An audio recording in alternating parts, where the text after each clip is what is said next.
नवरात्रि के 9 दिन माँ दुर्गा की 9 अलग अलग रूपों की पूजा की जाती है। हर एक देवी की अपनी अनूठी शक्ति, गुण और कहानी है जो हमें जीवन के विभिन्न पहलुओं में मार्गदर्शन देती है। तो आइए राजीव टाइम्स पर देखें 9 देवियों की कथाओं को विस्तार से।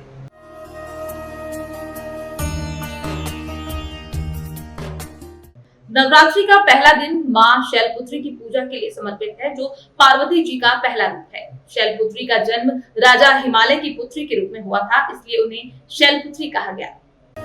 नवरात्रि के पहले दिन माँ शैलपुत्री की पूजा की जाती है, जो माँ पार्वती का पहला और प्रमुख रूप मानी जाती है। उनका नाम शैलपुत्री इसलिए पड़ा क्योंकि वे पर्वतराज हिमालय की पुत्री हैं। शैलपुत्री का रूप अत्यंत शांत और सौम्य है और वे वृषभ यानी बैल पर सवार होती हैं। उनके एक हाथ में त्रिशूल और दूसरे हाथ में कमल का फूल होता है। माँ शैलपुत्री का पूर्व जन्म सती के रूप में हुआ था। सती भगवान शिव की अर्धांगिनी थी, लेकिन जब उनके पिता दक्ष ने भगवान शिव का अपमान किया तो सती ने यज्ञ कुंड में आत्मदाह कर लिया। अगले जन्म में उन्होंने हिमालय के घर जन्म लिया और शैलपुत्री के रूप में जानी गई।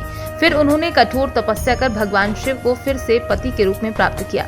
शैलपुत्री अपने भक्तों को आत्मशक्ति और धैर्य प्रदान करती हैं। इनकी पूजा से जीवन में स्थिरता, शक्ति और संकल्प का विकास होता है। ये दिन उन सभी के लिए महत्वपूर्ण है जो जीवन में मानसिक, शारीरिक और आध्यात्मिक शक्ति की तलाश करते हैं।